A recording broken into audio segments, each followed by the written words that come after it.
What's up, guys? It's the Trucking Guy coming at you. I appreciate you guys tuning into the channel. And if you're looking for everything trucking, hotshot related, this is the spot for you. Please subscribe to the channel, turn on notifications, give me a thumbs up, comment what you need. I'll be glad to answer any questions. Let's get right into it. How to start a hotshot trucking company specifically, not just a trucking company, okay? But a hotshot trucking company in general, okay? So for hotshot, you need a hotshot truck or type of equipment. That would be step one. So you need a truck and trailer, okay? All of your chains, straps, binders, tarps, you need flip down ramps is what I recommend. You need at least a 40-foot trailer. You need a Class A CDL, which you can get in the truck and trailer once you buy it if you buy a dually. Now, you can buy a dually, you can lease a dually, you can go to Enterprise for your dually. 3,500 plus is what you want. Some guys do it with 2,500s. It is possible. Use the newest truck as possible, and it has to be a diesel. You do not want to run gas doing this, guys, okay? You can start with a 30-foot trailer or a 40-foot trailer. I recommend getting at least a 1-ton or a 4,500 series truck with a 40-foot trailer with mega flip-down ramps or monster ramps, however you guys want to call them. With tandem axles, 10Ks you can use if you get a big Tex. I recommend getting 12K axles at a minimum plus with 14 or 16 ply tires, okay? But say you get your equipment, you've leased it, rented it, borrowed it from your brother-in-law, or your dad co-signed for it, your wife bought it for you, whatever, however you got it, you got your equipment, okay? The next thing you need to do is either lease onto somebody or start your own authority. So this video is going to be about how to start a hotshot trucking company. You're going to start your own authority. So there's a process that you have to go through. You apply for the authority, okay? The DOT number is free. The MC number you have to pay for. It's like a $355, something like that, filing fee. There's a few other things you have to get, but your IFTA, you have to get a portion tag, so you would open up an IRP account, which is usually at your state capital, guys. Most of your DMVs have no idea what it is. It's the same license plate that a semi uses, and it gives you the authority to move goods across state lines, okay? So you go to fmcsa.gov, or you can actually go to your local, there's different websites, and actually apply for a motor carrier number, which is your MC number. Authority is called a motor carrier authority, same thing, okay? That's when you're looking at a semi or a hotshot truck and you see MC and DOT number, you need the DOT number and the MC. The MC is the motor carrier. That's what you are. You are a carrier of goods and services, okay? But basically, you would need that MC number. Now, once you apply for it, there's a 30-day waiting period, and you have to meet all the regulations. The regulations state that you have to have at least a $750,000 liability insurance policy for a motor carrier, as well as a $100,000 or I believe it's $50,000 cargo. Now, you won't be able to book any loads with that because all of the brokers and customers require a $1 million liability policy and a $100,000 cargo minimum. So save yourself a lot of trouble. Start with the 100 and a million, 100 cargo, $1 million liability, okay? That is not anything to do with the truck and trailer as far as physical damage or full coverage or comprehensive if you wreck the truck. That has nothing to do with the truck side of it. Now, you do have to list your truck and trailer and all of your vehicles and equipment, owner operators, whatever that you're gonna have on your company list of equipment, okay? But that allows FMCSA or the weigh stations that you're gonna go through or DOT officers to pull it up, your company, okay, your profile, and see that equipment that is actually assigned to that company and has the right and authority, the legal ability to carry goods and services across state lines.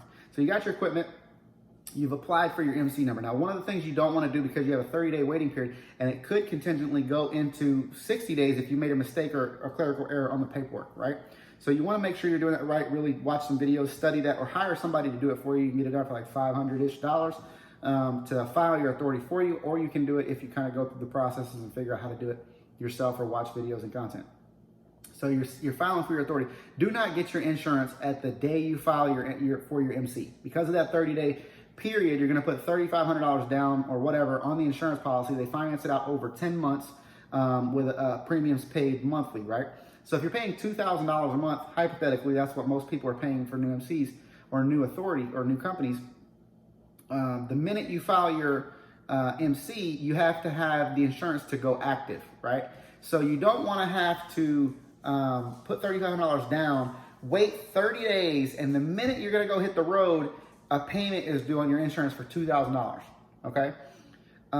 Because you don't need it the day you file your MC. You need it to go active. So what you want to do is get your insurance like the day it's, or about say 3 or 4 days before it's going to go active, right? So that way, the minute you put the money down, the authority can go active, and now you've got 30 days or so as a buffer to go work and earn money to pay for your insurance. Unless you've got the money ready to go up front, that's a whole different story. But I'm telling you guys that are starting out and starting with minimal operating costs, that's how you want to do it, okay? So that bill doesn't come due, right? Now, you have your equipment, you've got your authority, you're getting ready to get your insurance. That's the step. You have to get different quotes from different companies. Everybody's going to be different. Do not get your physical damage for your equipment on the same policy as your authority. Only get the cargo and liability, put your physical damage elsewhere. You can go through Berkshire Hathaway, Progressive, many different ones. Progressive's the primary one for new companies. They're $20,000, $24,000 a year is what everybody's averaging for new companies. But there are some other companies out there that you can use. Canal, OIDA, I think requires 2 years experience. But if you're coming out of another industry or you've driven OTR before, you can use that experience most of the time if it's provable to get your new insurance policy and get a better rate as well. But so you've got your insurance set up and ready to go. Your authority's going to go active. You've got your equipment, right? Another thing that you have to do is join a drug consortium, okay? Basically what that is they do random testing because you're required to have random testing to drive OTR just to make sure that the highways are safe and you're not driving under a substance abuse problem. So it's they test for drugs and alcohol testing, right? You also have to join a clearinghouse as of, I believe, like last year.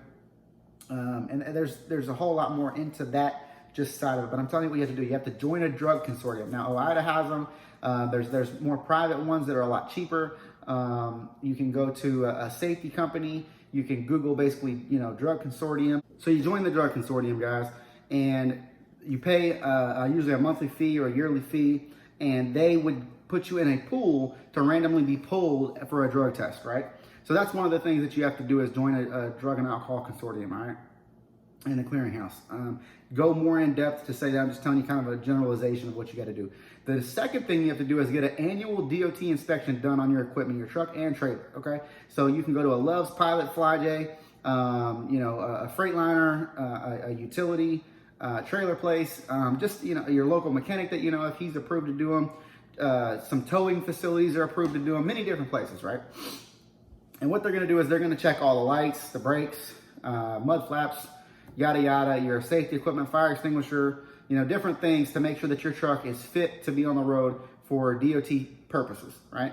And then they're going to give you a sticker to put on the truck, a sticker to put on the trailer, and they're going to give you some federal forms that you need to keep in the truck because you're going to be asked for them with level 1 inspections, okay?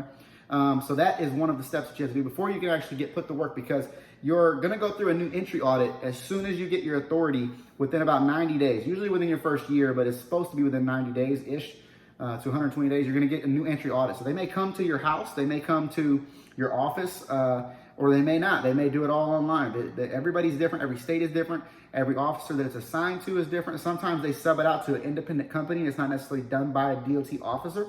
Some of them are. It's different states. Mine was done by a DOT officer. He's going to check your logs. He's going to check your DOT inspection, make sure that was done. He's going to check your drug consortium and make sure you're filed in one. He's going to check all of these things, right?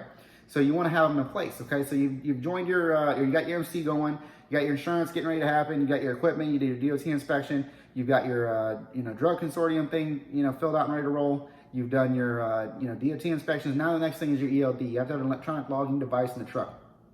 Hotshot or semi, you have to have it. There's no way around it unless you have a 99 model or 2000 model and below truck. You're exempt and you can run paper logs, right? But all the new trucks, and I would recommend starting with a new truck because you'll go bust with the older truck. But the newer trucks, you have to have an ELD. So you can get them from Keep Trucking, Geotab, Transflow. You can go to the local truck stops and buy one. McNally. I mean, there's so many different ones, right? Big Road Trucker. There's a lot of different companies. So Google and do some research, or get on YouTube and find some that you want to use. Find the best one that you think you want to use and get it, okay? And install it in the truck, learn how to use it, do some research on it. Now you have that in place and ready to go, okay, and ready to rock. You're gonna need, if you're gonna do flatbed, you're gonna need binders, chains, tarps, everything that you need, ramps, tie downs. You need to know about tying down equipment and how to do those types of things, how to tarp things like that, okay? If you're doing cars, you need to know how to attach cars. You need to get some experience in that. You need a Class A CDL, in my opinion. You don't have to have it to have an MC. The insurance is gonna be cheaper. It's just gonna be much easier. You're gonna avoid having to run under 26,000 pounds. Even if you guys wanna run, hot shot under 26 and you want to stay with that type of equipment, get your CDL anyway so that you don't get placed out of service, so that you don't have issues. You may get an overweight ticket on your, a portion tag because you didn't have one or you're not running IFTA or whatever. But if you have your CDL, at least you won't have to, take the load off or have it towed by a CDL driver or have a CDL driver come and pick it up and take it to where it needs to go and you're out of service, okay? So you can avoid that problem by just going and getting a Class A CDL. You can go to your local DMV, take a computerized test, that gives you your permit. You can then, if you have the truck and trailer, schedule somebody to drive it to a DOT facility, schedule an appointment, and they'll help you do a pre-trip there and a full walk around, a road test, and a backing test to get your skills test. Now, you won't be able to drive a semi if you do that in a hot shot because it doesn't have air brakes, okay? But you will be able to have a Class A CDL legally allowed to drive that hot shot setup. You could always upgrade later if you can get a truck to rent or borrow or buy to upgrade to, whether it be standard or air brakes. So you will have those restrictions, but you'll be legally allowed to drive the equipment that you have. So you got your CDL, you got all the things that you need there. The next step would be to implement some type of safety plan or management of the logging systems and building out your driver profile. If you're gonna be the driver, you can get a TMS software, you can get a safety compliance company, you can go on YouTube and figure this out, but you wanna put together your driver files, okay? So you're required to do a background check, you're required to do an MVR pull, you're required to do a PSP pull, which a PSP is your safety score that's assessed to your CDL and or your driver. You have to do a road test on yourself. Even if you're gonna be the driver, you have to do a road test. A CDL passes as a road test, I believe, so you don't have to have the road test or basically road test yourself. And how would you do that? That means that you would have somebody partnering in your company, whether it be your wife or whoever, and they would give you a road test, they would sign off on it, and you're done, and you have your road test done. Okay, you have to have your drug test, pre-employment drug test done. So before you go jump in the truck and start driving it for your company hauling freight, you actually have to drug test yourselves, guys. And if you're gonna hire an owner-operator or hire somebody, you have to drug test that person. Now, you wanna also make sure that drug test comes back negative before you jump in the truck. So you have the proof that it came back, that everything was legit before you roll off. Because I think this is one of the things we got busted on in my new entry audit. A couple of other things. I had to have a new, corrective action plan, and we had to fix them, some e-log things and stuff like that. But we didn't wait before I took off. I took off in the truck before my results come back from my drug test, I think it was. Something like that. I can't remember. It's been so long ago, I can't remember, but it was something like that. And I think we got a warning for that, and we had to do it through a corrective action plan. But you have to have the results come back and dated before your set date of your first pre-trip and load that you rolled out. And they can track all that, guys. It's very easy for them to see, okay, well, this, and this, okay, during an audit. But make sure that drug test comes back before you hit the road. And then you also have to have logos on the side of the truck. I recommend stickers and not magnets. So get you some stickers on the side of the truck, your MC DOT number, the name of your company. It has to be 2-inch letters minimum. You want the MC number, the DOT number that they give you once they give it to you and approve your account and it goes active, they call it. And you want to have your company name and the city and state that you're out of. Those are the requirements. If you go look them up in FMCSA does have a manual on, basically how to get a new authority up and running, guys. You can go look all this stuff up. As far as the federal side of it and go through standard by standard what needs to be done and how to implement these things, okay? But you've got your CDL, you got your logos on the truck. Now your authority is active. You've paid your money down on your insurance. You're ready to go. You need a couple of load boards, okay? You need DAT, truck stop, and central if you're going to be doing hot shot flatbed freight. If you're going to be doing a semi and you're running drive-in, that's completely different. You could just get, truck stop and DAT, I would recommend. If you're going to do freight and you don't have any intention of doing cars, you didn't tell your insurance company you were going to do cars, stay away from vehicles, and you could run DAT and truckstop.com. Those two apps you can get on your phone, tablet, you can download them and use them on a laptop, however you want to do it. But you can get access to the freight market that way, okay? So then you can call on loads and have loads booked. They can email it over to you. So you're going to want to set up an email for your company, okay? You don't want it to be, Blue Flame 48397 Clown Boss, some stupid shit, right? So get you an email set up that is your company name, whether it be a gmail.com or whatever, right? And, have something that's professional that is your company name, okay? And set up an email where you're going to receive everything, because you don't want it to be commingled with personal stuff and you're constantly seeing personal this and that, and you're maybe emailing personal people back and a mistake happens. So just get business email for business stuff, right? You want to open up an LLC. Go to LegalZoom.com, go to any of these other little online platforms. If you know how to do it yourself through your state. But open up an LLC in your company name.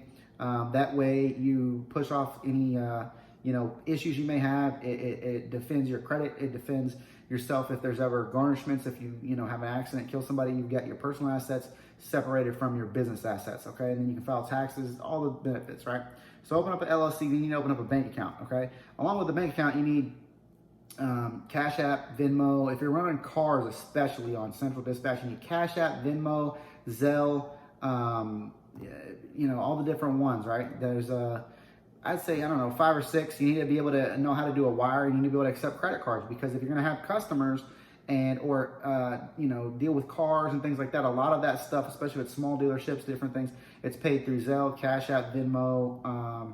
Nowadays, it's paid with, they're paying you with a credit card. So you need to be able to submit them an invoice or have a Square card reader or something, some type of account that links to your bank account that you can get paid for that, because they might pay with a card, they might pay with them other means of payment. Another thing you guys may need is a factoring company, okay? A factoring company, I have another video on that. But basically, a factoring company is somebody that's going to buy your invoices the minute that you do them. You can credit check those brokers, agents, and shippers to make sure you're not hauling for somebody who won't pay you with bad credit. So you can basically use their portal and set up with somebody who has a good introductory rate. If you need help with a factoring company, holler at me. I'll be glad to give you a referral. But you get a factoring company for around 3%, okay? Average introductory rate, and they will give you a fuel card. It's a possibility to get a fuel card through them. No credit check. They'll load your money to the fuel card, and they have that program, okay? That can benefit you fueling at Pilots, Loves, all those type of places.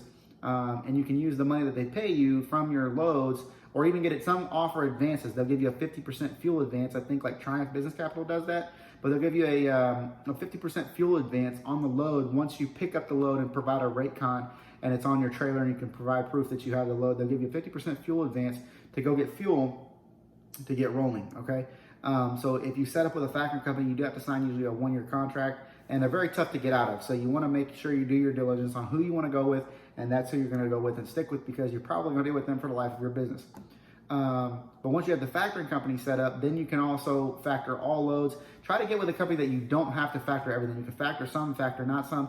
That way you can, get paid maybe in a 2-day quick pay that's cheaper, a wire that's a lot cheaper, or they're going to pay you in full, or cash on delivery, Venmo, Cash App, credit card, debit card, all these different things that you may be able to do to avoid some of the fees, or maybe you just don't want to factor it, right? Or you don't want to wait because you can get paid faster. But a lot of loads pay on 30, 60, 90 days, especially military stuff. So that's why you want a factoring company, so that you can get paid within a day or so, or same day, next day, within 2 days, wire, however they do it, right? But those things allow you to be successful and be set up. So now you got factoring, you got your LLC, bank account, truck, logos, DOT, drug consortium, CDL, and you're ready to hit the road. You want to call and book a load, and you want to be kind of, setting up time frame, be ready to fuel. You want to get a fuel card if you plan on fueling at a lot of the big truck stops, because your debit and or credit card will not link outside in the machine, okay? So the only thing you can do is get the app and put your card in the app, turn the pump on with the app, okay? When you pull up to it, you turn it on with the app, it gives you a code to go outside and punch in. You can use your credit card and debit card for that, but sometimes it won't work and you'll have to go inside. So to turn on a commercial fuel island for a semi, basically, a pump, it's not like a regular pump. They won't accept credit and debit cards. You actually have to go inside, pay for your fuel, come back outside, pump your fuel, pull up, then go back inside to get your receipt or whatever, right? Whereas if you have a fuel card, Fuelman, Wex, all these different ones, right? A fleet card, or through your factoring company, they give you a fuel card to put money on and load. And they usually give you a pretty good discount on fuel. Certain ones do, certain don't. But you can use that fuel card at the pump, put in the machine, and you can get fuel that way, okay? You also want that so that you can track it for your IFTA, okay? So for the fuel card, you can track through IFTA. Your ELD also tracks your mileages through IFTA. So that is something that you'll have to learn about your IFTA, because you have to get it. You have to get an IFTA sticker, open up an IFTA account. You do that when you open your IRP account, and you get your apportion plate, okay? So that's one thing you have to do, is go down to your IRP office, get your plate. You want to register, at whatever weight and capacity you're going to be able to do for your equipment, whether it be semi or hotshot or whatever. And that plate goes on the front of the truck, guys, okay? So that the machines can read it when you're going by the weigh stations. You want to put it on the front, because you're always going to have a trailer and be blocking the back if you put it in the back, right? Now your truck trailer is registered. You got your IFTA stickers, because you got that when you're at your IRP unit. You ask them about that. They'll tell you where to go down the hall, whatever, to apply and get your IFTA account set up, and to get your IFTA stickers to put on the side of the truck that you have to change out every year, right? Put the stickers on the side of the truck. You got your logos on, you got your IFTA, you got everything you need, and you're ready to hit the road. You book a load and you get rolling. It's that simple, guys. And you get money coming in. Once you get money coming in, then you can move on to the next steps, which is accounting and managing the money, knowing what's coming in, what's going out, doing a P&L, and all the other things. But that basically, this video is just about how to get started, how to open up a hotshot trucking company. So you need the equipment. You need to go through those processes, and I'm sure I'm leaving something out. It's a lot of stuff, guys. I need to go through and just do a blueprint, 1 through 10 items, and I probably will do that. But those things are very important to just get you rolling, get you started. But once you have, your account set up, if you plan on going through New York, you need a HUT sticker. If you plan on running in New Mexico, Oregon, New York, and Kentucky, but Kentucky, Mexico, and Oregon, or New Mexico, require a different permit, a fuel tax permit to go through there that has to be paid in full up front before you can go through there, and you can do that online. But they used to have it where you go through there if you were over 26,000 pounds. You would get through a scale, you'd get your permit at the port of entry when you cross the state line. But now I guess they've all went to online, but you can get the permit that way, okay? The IFTA does all the other states, so you don't have to deal with that in any of the other states. But if you do get a level 1 inspection, you will be asked about IFTA, IRP, all these different things. You want to put together a binder to put in your truck that has your registration for the truck, trailer, your DOT inspections, your medical card, things like that, your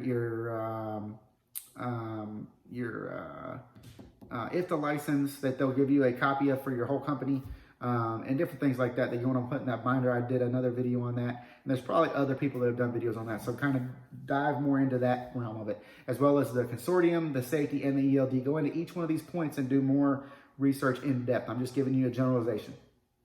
But once you've done all of these things, you're set up and you're ready to run freight, okay, guys, and get paid, and then, learn what you have to know to continue it from there. But again, this is the Trucking Guy signing off. I appreciate you guys tuning in. Please subscribe to the channel, turn on notifications. Catch me on the next one. If you like this video, check out this one.